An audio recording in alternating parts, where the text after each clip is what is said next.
Pemirsa, manfaat pohon bagi manusia dan makhluk hidup di bumi sangatlah banyak, bahkan sangat vital. Salah satunya adalah untuk mengurangi tingkat polusi udara. Tanaman hijau seperti pepohonan dan semak-semak rumput hijau diketahui bisa membantu mengurangi tingkat polusi udara hingga 8 kali lipat. Baik polusi dari pembakaran sampah, pabrik-pabrik, asap kendaraan bermotor maupun asap rokok. Pohon dan tanaman hijau dapat meningkatkan kualitas udara di perkotaan dengan cara menghapus dua jenis polutan, yaitu nitrogen dioksida NO2 dan partikel mikroskopis. Konsentrasi dari kedua jenis polutan udara ini bisa berbahaya bagi kesehatan manusia. Menempatkan rumput hijau dan pepohonan di daerah perkotaan bisa mengurangi konsentrasi NO2 di jalan sampai 40% dan partikel mikroskopis sebanyak 60%. Sebab pembakaran bahan fosil menyebabkan karbon dioksida terperangkap di atmosfer. Hal ini menyebabkan suhu menjadi panas dan mengubah iklim dengan cara yang berbahaya. Penanaman pohon dapat memperlambat proses ini.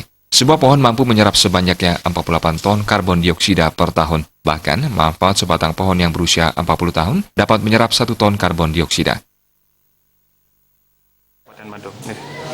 Kita akui memang polusi bagian integral daripada sebuah perubahan atas pariwisata yang ada di Kabupaten Badung, bahkan di Bali.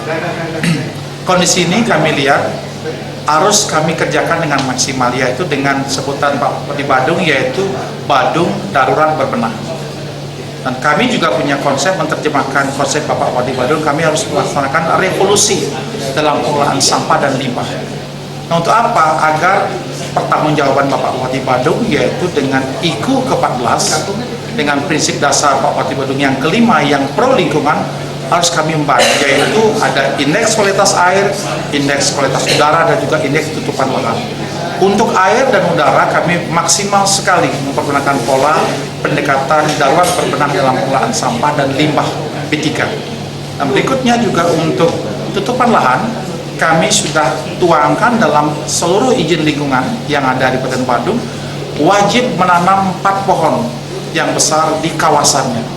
Dan berikutnya juga kita memberikan pendampingan bahwasannya pohon yang akan direbahkan itu, yang ditumpangkan atau yang dirompes, tentu wajib untuk diadakan penjelaman. Dan berikutnya yang paling besar kontribusinya, kami berusaha menyarankan kepada semua komponen agar mengurangi polusi ini dengan memanfaatkan teknologi yang ramah lingkungan seperti solar system, berikutnya juga mobil yang ramah lingkungan, juga industri yang ramah lingkungan. Agar kiranya Bali tentunya IKLH Badung terjaga sampai kapanpun itu. Dan kami akui ini memang bukan pekerjaan mudah, dan kami wajibkan semua komponen mari bersama-sama wujudkan IKLH Badung yang bagus, yaitu indeks kualitas lingkungan hidup yang terdiri dari udaranya, airnya juga, dan tutupan lahan. Pohon-pohon di kota juga berperan untuk menurunkan tingkat suhu perkotaan. Suhu udara rata-rata di kota dengan 1 juta penduduk atau lebih bisa lebih tinggi.